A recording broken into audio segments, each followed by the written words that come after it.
What's up, and welcome back to another episode of Insights, the podcast built to help you with your recruitment and digital marketing. I'm joined today by Steve Gipson. Steve, how we doing, buddy? Hey, Brian. I'm good. How are you? I'm good. We're getting into the bipolar phase in Buffalo, New York. So It's not hot anymore. It's not cold. If you're watching on YouTube, you can see I could probably shave my face and maybe get a haircut. Well, we're starting to hibernate, Steve, but we're not quite there, is what you're experiencing. So is it like just go, what's it like? So I'm in Missouri. This is like our most beautiful time of the year. And it's always when I have to travel, it sucks because I always miss this time of the year. And it's the only one that really like makes it worth living in Missouri. So I don't know what it's like. Is it already, is it like 30 degrees for you guys in the mornings? Is it 25 degrees already? So I'm trying to go backwards in my weather app and I can't figure out how. But let me tell you this. So Sunday, it's going to be 54. Tuesday, it's going to be 67. Next Friday is going to go back down to 55. Okay. Earlier this week, Tuesday, was like 75. So it's like you wake up and it's like, what am I supposed to wear today? I'm going through 3 pairs of clothes every day because I'm going from shorts to pants to a hoodie to a swimsuit. What's a girl to do, man? You gotta layer. You gotta layer up. That's my issue. Is I don't have layers. I don't have that. So it's a challenge. It's a challenge. Luckily for me, I work from home. In changing is a matter of going downstairs to the closet. Like a share concert. You're just coming upstairs in new outfits every 30 minutes. It's pretty awesome. New reveal. Like, Brad, are you changing for another meeting? Why are you in a polo now? Yeah, that's funny. But yeah, man, that's my world right now. Buffalo. It's a great time to be in Buffalo, but we are in that sort of bipolar. What's going to happen by 2:00 phase? What I think is funny is that people probably think that you and I talk all the time. But like literally we haven't talked since the last podcast. Yeah. And so there's always a little bit of catch up time for us to be able to kind of see what's going on. Like, I don't know. I know that you had your daughter, which is wonderful. Are you still running? Are you still training for the marathon? I am. At time of recording, I'm a day out from a half marathon. So I'm running a half marathon again at time of recording this weekend. I am still active. Well, the last 2 weeks have been sort of like a deload, just make sure your legs are good to go. So I haven't ran that much the last 2 weeks strategically, really just ramping up carbs and making sure there's going to be energy in the system. We'll be good. I feel good about the half marathon. No issues there. I've already done one in like training prep, so I feel good about it. 26 is going to be a lot. 26 is going to be a long time. It seems like a whole lot. It's just, I've never even come close to it. I just don't know. I don't think I have the desire. I just don't. I'm glad that you do, because that way I don't have to, but I just don't. I sort of have this, I sort of have this obsessive personality type though. When I decide I'm going to do something, it's never just like, oh, you want to run? Okay, go run around the block. It's okay. Let's do a marathon. It's always sort of this, well, how can I take it and actually make something of this? Perfect example, like COVID, started collecting sports cards. I bought them all. I bought all of the cards. And now I have a basement of sports cards that I don't want anymore. Well, so sell them. They're all up. They're all up still, right? Not as much as they were, because during COVID, we all had that stimulus money. So people were buying dumb things with money they didn't really have. Sure. But yeah, man, I'm still running. I feel good about it. I feel like, I wear a Whoop. So like all the health data that goes and supports it, is trending in the right direction. So good. At the end of the day, man, we're looking for a good life. We're trying to be healthy over here, trying to make sure that we can stick around long enough to see the kids grow up. So anything that we can do today to impact tomorrow is good in my book. Yeah, man, that's awesome. Good deal. All right, dude, let's get to the show. Steve, I've been talking a heck of a lot about sales lately, and not internal sales at Haley Marketing or recruiters' websites, but how to drive more sales for staffing firms. And I think, and this is so interesting, in 11 years in the industry, every now and again, I sort of catch a new wave of a new thought.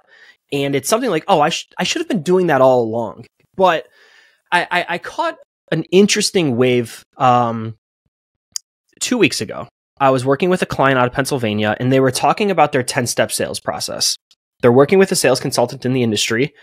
They subscribed to that person's sales system, and they believe in it. And I support the heck out of that. Great. So it's 10 steps.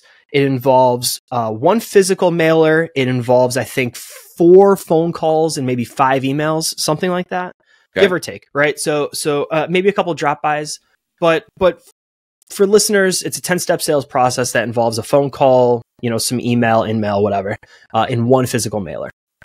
And as I was talking to this client, I sort of had this realization that the best 10-step process is not going to be good enough, because we know in 2024, it takes upwards of 20 touches to get in front of a prospect for people to know that we even exist. So even the best sales systems at 10 steps are not getting to the threshold where people know who we are.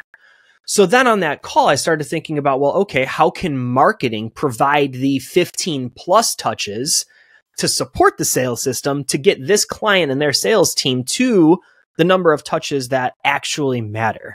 Right. And again, Steve, it's one of those things where I think I should have always been doing this when I'm consulting with clients, but it's something that sort of I was awoken to the last week or two. What do you think? Yeah, I mean, I think that just let's play devil's advocate a little bit, right? So I'm a staffing firm, and you're talking to me about those 25 steps now versus 10. Mm-hmm. I was barely making it to the 10, right? As a staffing owner, right? So how do you add on? How do you get to the 25? How do I get to the 15? How do I make it to that level of touch point? What do I need to do? And how's that even feasible? Well, first off, you're not alone. 90% of sales reps give up after the 4th attempt. So you can see why we're not closing orders. We're simply just either we're getting lazy or we're just giving up. And when we give up, that's why we're not getting to the number that we need to get to. That said, how do we get to the 25? We can add in layers of pay-per-click advertising. So we have a database of people that we're going after. Great. Now let's serve them ads so that they also see your branding. We could add in layers of email marketing. This campaign specifically doesn't involve much email. Okay, great. Maybe we add in weekly text-based emails, sort of like Smart Ideas from Haley Marketing, where we're not asking to do anything. We're not trying to sell in that newsletter. David, our CEO, is just writing a great article and sends it out to our clients or our prospects.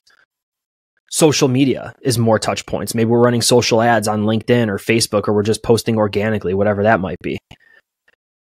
Maybe we are adding in direct mail. So I said that this system specifically didn't involve much physical, tangible mail. Now, if you're targeting remote workers or clients, and you might not know their address, that becomes difficult. But if you're targeting warehouses in Buffalo, New York, you can absolutely be layering in an 8-step postcard process.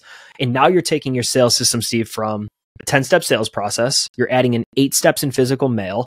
Maybe you're adding in 5 to 7 touches via PPC. You're adding in 5 to 7 more via email. And now, quick math, you're at 24, 25 touches on this prospect. And you're actually giving yourself a fighting chance to have a conversation, right? Nobody is waking up thinking, I need to buy staffing services right now. But if you hit somebody enough times with repetition and it's value driven, they might at least be willing to have a meaningful conversation with you to learn more. And that's what we should be after. Yeah, and I that's great. Yeah, and I think that a couple things. One, the touches just from the perspective of getting, like you said, no one really wakes up wanting to buy anything really specifically. This is something that they really want, but something like we're talking about from utilizing a staffing firm or changing their provider of whoever renders those services to them. It takes action to be able to get someone excited about doing that, and then even following through with it. It's very, very difficult to make someone get all the way through that buying decision, that buying process.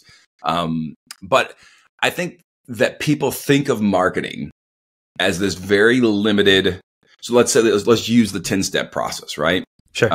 Sure. So if we just do it in 10 steps and then we'll say, well, that didn't work and that person's done, then it's over in most people's minds.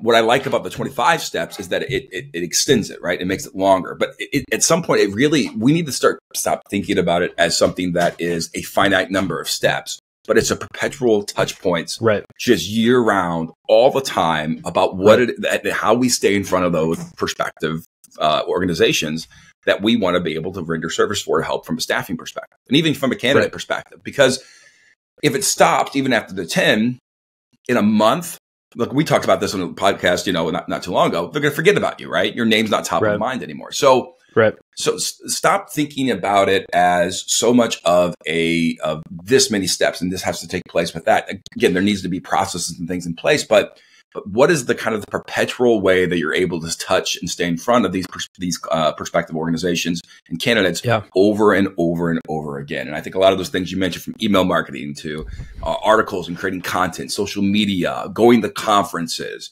having some direct mailers and things like that. Those, we should think of it as a ongoing, never ending process, always evolving, always changing, but something that's always there for those organizations. Couldn't agree more. I mean, the sales process, sure, you might be able to expedite it, get an order shortly, but we're going to need business next year. We're going to need business in 5 years. We need to create a system where sales and marketing are working in unison so that your sales team can have meaningful conversations. No sales rep wants to make more cold calls. Maybe there's a few. I don't know of anybody, right? You want to have meaningful conversations. You want to have somebody reach out to you and say, listen, I'd love to chat about whatever it is that you're trying to sell, whether it's t-shirts or staffing services. It doesn't matter. You don't want to cold call and say, hey, we have a great shirt, you should buy it. If we can have marketing work alongside the sales system, they can be integrated, so much so that we are creating additional touch points in this sort of, like you said, perpetual motion of just getting in front of prospects, getting in front of potential people you could be working with. That's where I think the most success comes for the staffing industry. So with that 25-step process, do you have because as we're talking about kind of the continual marketing process, but do you have like an ideal timeline that those 25 steps should take place over? I don't. I mean, how long, let me ask you this, how long is the typical 10-step sales process take? A quarter? Is that a quarter? Yeah, it's probably, I would say probably over a 60 to 90 day period. So let's say it's a quarter. So let's say in Q1, you're running a 10-step sales process. Then the marketing supports that as well. You're also dripping out some postcards to those prospects. You're running pay-per-click advertising to that audience. You're running remarketing to that audience. So if they come to your site, when they leave, they're seeing the ads follow them. You're running email marketing to that database. You absolutely, we've talked about it 1,000 times on Insights. You have IP tracking on your website. So you know if those companies are now visiting your website and your sales team is armed with that data, it's working over a quarter. And then you're looking at, because at that point then, Steve, I would assume most staffing firms are then going to a different prospecting list, right? They're working that list, then they're moving on to somebody else. The marketing can still surround that first list. But we're also then moving in and integrating new people into the database, and they need that messaging as well.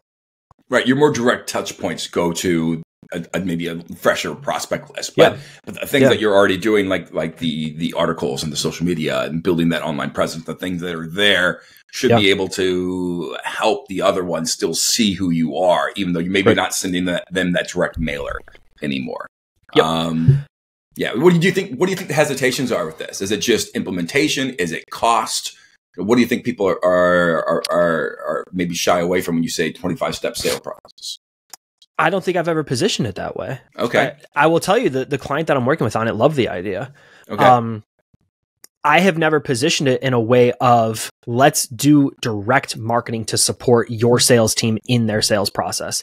We talk marketing all the time, right? And I talk about how marketing can support sales, but I have never articulated in a way of night and day. You need to get to 20 touches for someone to know you exist. Your sales process is only getting to 10 at the high level. And 90% of your sales team is giving up at the fourth step. Right? 90% of salespeople give up after 4 touches. If you need to get to 20 and you're at 4, there's no wonder you're not closing business. So I think that the hesitation then becomes, okay, well, how do we do it? Talk to me about the strategy, Brad, which we just outlined on this show. Okay, great. Now, what does implementation look like? What else does my team have to do? Because they're already doing enough. Right. And that's where having a partner like Haley Marketing or Recruiters Websites come into play to offload a lot of that marketing responsibility. But then from there, I see no hesitations. It's a numbers game. Right. Prospects are not ready to buy after step 10. They need more touches. We know this, but we're not following it. So there should not be any hesitations. If you are struggling to close orders right now, We need to strategically get in front of prospects more times. They need to see your messaging more frequently. And it's not to just say, well, keep emailing them, keep calling. You need to call them 25 times this week. That's not the case. It's getting in front of them in different ways so that you're living in their world. And that's exactly what this is. Yeah. No, I think it's good. I do. I think it's, again, I think a lot of people are going to say, it sounds great, and then never do it. Just because that's marketing in general, right? Yeah. But I think it is. The staffing and recruiting industry as a whole has never believed. I don't know. This is a hard statement. People have listened and heard anything from me now in the last couple of episodes. I have hard opinions, and I don't mean to be overreaching. They're probably not. That's why you're on the show. Sure. Yeah. For now, until I get kicked off for another hard opinion. But the recruiting and staffing industry, I don't know if they still believe. I don't know if they actually believe in marketing. I'm slightly as a whole. Let's talk about it as a whole. There's a few really firms that really have adapted it and really have ran with it, and I think people more and more coming around. But traditionally, especially, let's talk on the direct hire side, because I know that's a little bit more my wheelhouse and where I kind of spend most of my time. Is going to be, they don't see a tangible result from a piece of content or an article that they're putting out, or maybe the 25 steps. The only part of the 25 steps that they really like, that they see as a tangible step, is the phone call where they left a voicemail, or they had that brief conversation, or actually had that one-to-one interaction, because they can directly correlate that conversation to a result. And I think the educating of the industry, which I know that we're doing, everyone's really doing, and again, society as a whole is pushing this way, is about the need to have that consistent presence through all the different channels that are available to us, and all those different touch points. Like you said, the 20 minimum of 20 touch points, to be able to build the relationships, and seeing the value of that, and committing to those processes to start actually seeing the results of those efforts. I think that's also on people like us and connecting those dots. Yes, I don't blame a sales rep who's going to say, well, I closed the order because I finally had the phone call and I had the meeting and the appointment, and I talked to them about something and I closed. That's what got us the order. Now, that contact could have been in our database for years and could have been talking about everything in our marketing system for years, come to webinars, looked at content, been in our email list, done everything. And then finally you got the call, and yes, the call is the catalyst that closed the order. So that's where it's going to happen, right? That's on us. And we can paint that picture though. So when we look at things like IP tracking, we can see who's on our website. How long was that prospect looking at us? Were they looking at content? Were they coming to the site because of what lead source? Were they coming because of pay-per-click? Were they coming because of the efforts that we're deploying with marketing? And then as a result, we can paint a better picture for that client or for that staffing firm. I don't disagree with you. I don't think there's many firms in the industry who are all in on marketing, right? We work with thousands of companies between the two of us, and there are some who are doing some things, and then there are a few clients who are very, very invested. And those are the ones who are growing. And that's a different conversation for a different day, right? I told you about the case study, the client I worked with who very clearly saw 14 orders come through in 1 month because of the efforts that we were running. 14 job orders in a market that can't close orders feels like what we're doing is working pretty darn well. So the challenge then becomes, well, okay, how do we get more people to do that, right? And that's a different conversation for a different day. But we're getting a little long-winded on the topic of marketing for staffing in general. I just, as I look at it, and yes, I'm the marketing guy in the space, you're the marketing guy in the space, it makes sense to us. Friends, I hope you can see where I'm going with the mathematics behind it. And that's not to say that you need Haley Marketing to run the marketing system for you, but it's the raw math of, if it takes statistically 20 touches to get in front of a prospect for them to know your company exists, and your sales system is not getting to that number, you are not giving your team a fighting chance to have a meaningful conversation. So if you have a 10-step sales system and your reps are giving up at step 4 because 90% are, there's no wonder you're not closing new orders. The math is not there. If you're getting to 10 and you're having good conversations, great. the math again shows you need to get upwards of 20. Marketing can overlay that to stay in front of that prospect database and get 10 to 20 or 25 efficiently, effectively, and help you close more orders. Yeah. Good. All right, man, let's get to our next segment here. And we might actually keep it to a 2-segment show because that was a really good conversation there, Steve. Steve, you ruffled some feathers on LinkedIn, my friend. It's you the monkey, ruffled some feathers. It's the monkey paw, man. Careful what you wish for, kind of thing. Yeah, we all want to go viral until we do. Yeah, then you realize it's the wrong kind of disease, right? You don't want that. Yeah. So it's I put together a post, right? Yeah, walk us through it. Okay, so I had a recruiter tell me a story about an experience that they had with a candidate that happened to be unemployed, that then was interviewing with them. So the recruiter informed them of the position's salary range. It was actually $20K less than the candidate was making, right? But they were informed of that. They knew that going into the process. They understood all the details surrounding it. They still wanted to interview with the company. Anyway, it goes well. The company extends an offer, top of the range, still $20K lower than they're making, which is great. But not great for the candidate from that perspective. But candidate's unemployed. He accepts the offer. The recruiter asked the candidate before accepting an offer, "Are you sure are you sure this is okay? Make sure you're comfortable with the company before doing this." Also made sure that they weren't interviewing anywhere else. If you are, hey, I want to make sure that you're actually going to accept the offer. All the things that recruiters do, right? This is a good recruiter. It's not a bad recruiter. There are bad ones. This is a good one. So verified it and did all the things they needed to do. So candidate accepts, they go through the process, background checks, doing all the things, drug screening, all the things they need to do. After about a week before the start date, they actually were still interviewing unknown to the recruiter, accepted another offer that was more in line with their salary range, and then rejected the offer with the recruiter's client. So the post was how to burn a bridge. And it's a picture of Homer Simpson and it goes through that story, and it struck a chord, man. It's obviously ruffled some feathers. I didn't know it was 2024, and 2024. Your word doesn't matter anymore. It's just whatever you want to do. So I'll let you because I know you have maybe more of a position that aligns more with some of the comments that are throwing the heat at me. But yeah, this thing got almost 200,000 views. We got like 500 comments. It's insane. So comments ranged everywhere from, well, no kidding, the guy offered someone 20 grand less. He found 20 grand in another job and took it. Like, who is not going to do that? To the recruiter needs to be more active in the conversation and making sure that the constant communication is making sure this candidate's ready and to start and not looking and all that.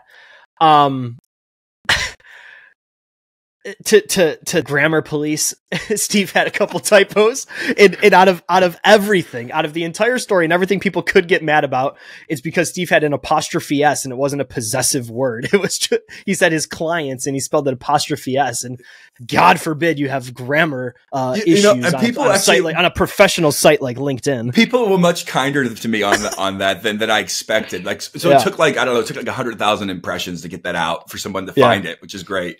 And then, I just owned it. When you mess something up, you just own it. And then that's fine. But so, there was that. Sorry. So I will say from a recruitment standpoint, and I'm sure there's people listening who might disagree with this take. I don't know if there's anything you can do. You offer someone 100 grand and they find 120 sitting in an envelope somewhere else.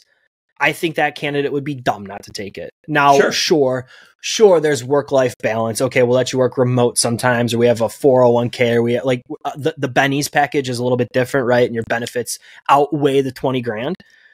But apples to apples, there's nothing the recruiter can do here. Sure. Right.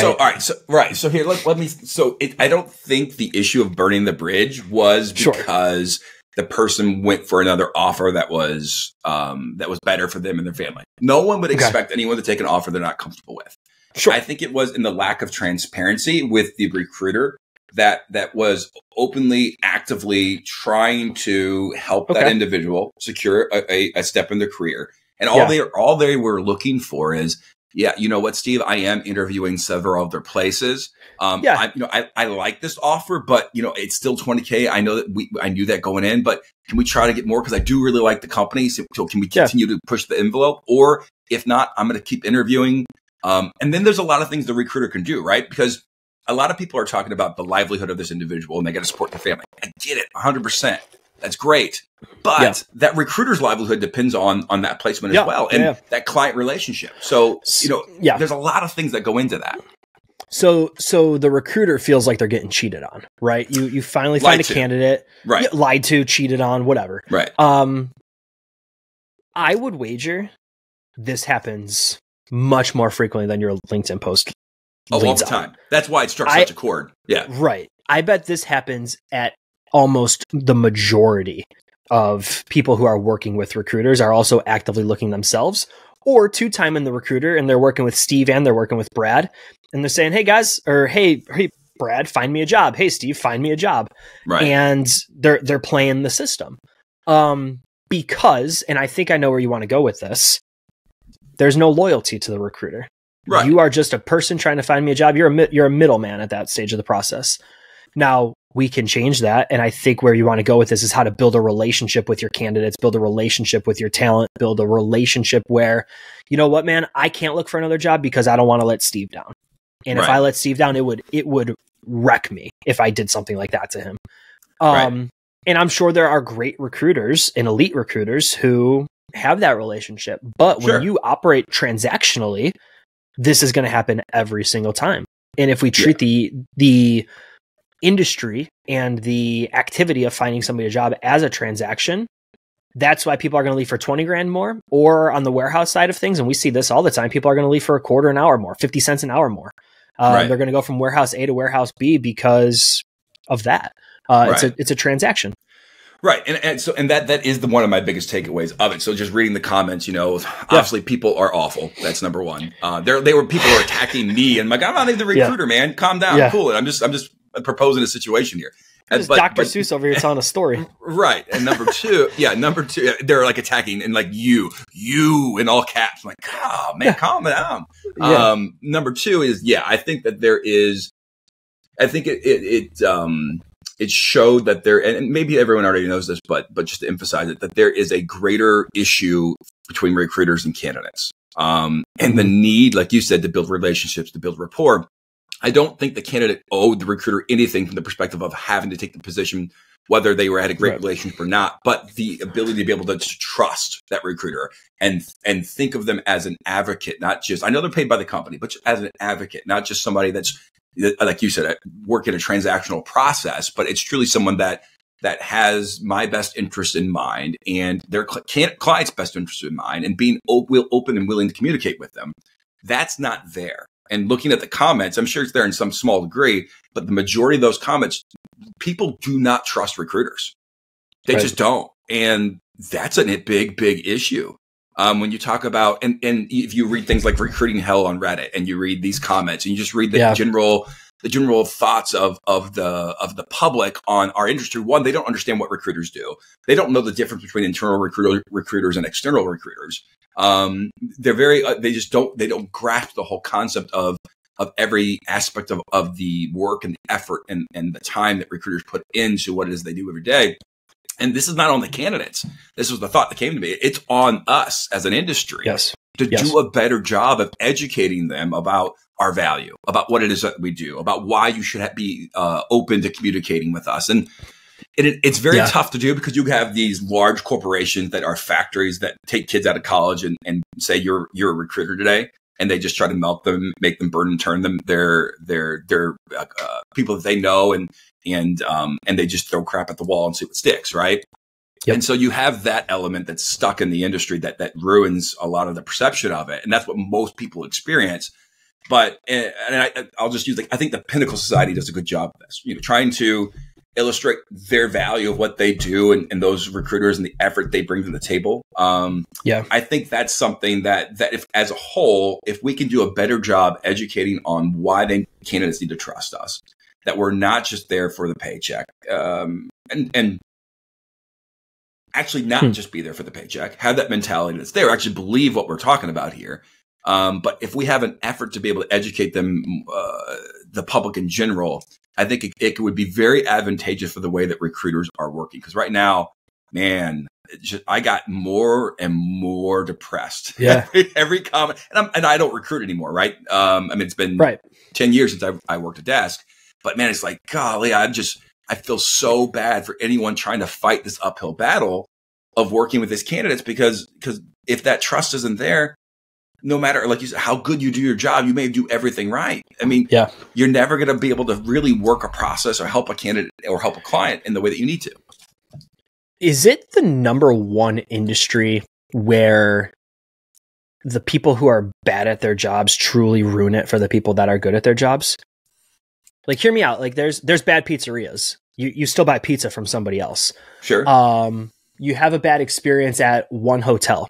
You still travel, right? You take a bad flight. Your flight for whatever gets delayed. Which I flipped my logic on that. That's actually a blessing. No one wants to get on a plane with a equipment malfunction, so that's a good thing. But right, you still fly. Yeah. It's got to be one of the leading industries where we just have a negative connotation for recruiters and staffing agencies because of whatever negatives. We ignore the positives.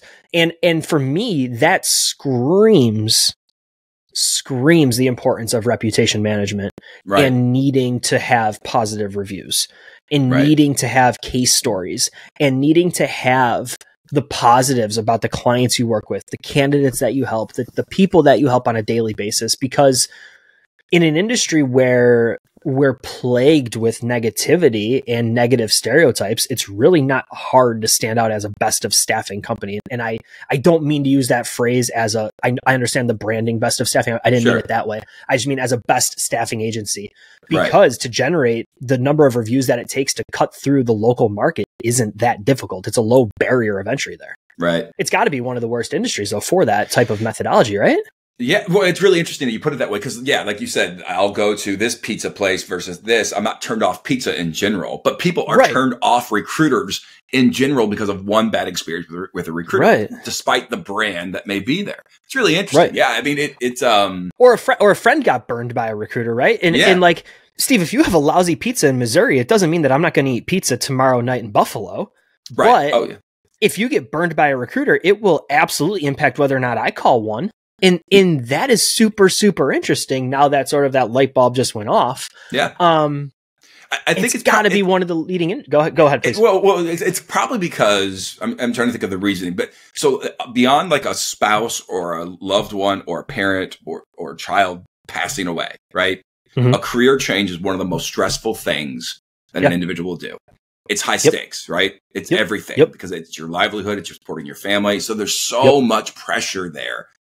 That when people are backed into a stressful situation, which any interviewing, I believe, process is, it becomes much more personal. It becomes much more high stakes. And so, it could be a little bit of that and where that comes from. I think one thing that COVID brought that was good was the emphasis of building that candidate relationship because candidates became so hard to find. I think, just like we forgot marketing during COVID, I think firms are forgetting, how to properly engage candidates post-COVID and keep them warm and keep engaging with them. Not warm in the sense of on a position, but warm in the sense of just familiar with your firm, like you're talking about that 25 steps from a business development perspective. There needs to be some sort of process from a candidate involvement perspective, engage with them, willing to have conversations with them.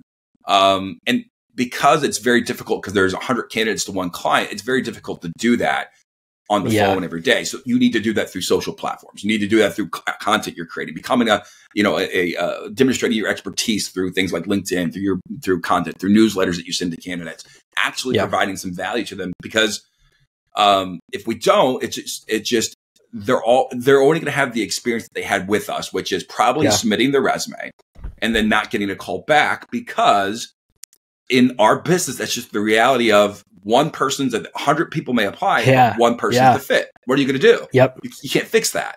And so we have to find ways to go beyond just them submitting their resume and then never hearing from anyone in our organization ever. I've aired that take before, that we are always fighting an uphill battle. And it's just a numbers game. If 100 people apply to a job and there's only one job, you now have 99 people who are upset, who are leaving negative reviews that you don't get back to them. You didn't find them a job. You didn't work with their best needs in mind. And 97 of them could have been qualified, but one got the job. It's just a numbers game. And that is incredibly difficult for us to battle, and why we need things like reputation even more. Yeah, it's interesting. It was eye opening. Recruiters, go read the comments, and then make sure that you take your blood pressure medicine before. And obviously, I can see both sides. Like you said, the candidate's got to do what the candidate's got to do. All we're asking for from an recruiting perspective is just a little bit of transparency, a little bit of open communication. It's like a good marriage. That's all we're asking for. That's our show. And thank you for listening to another episode of Insights. If you found this episode valuable, we would love to know. You can message Steve or Brad on LinkedIn to share your thoughts. If you have a question for us, well, you can tweet us at Haley Marketing or email info@haleymarketing.com. And of course, if you need a hand with your recruitment or digital marketing, we'd love to help. You can email info@haleymarketing.com, and be sure you tell them that Insights sent you. For Steve Gipson, I'm Brad Bialy. We'll see you next time.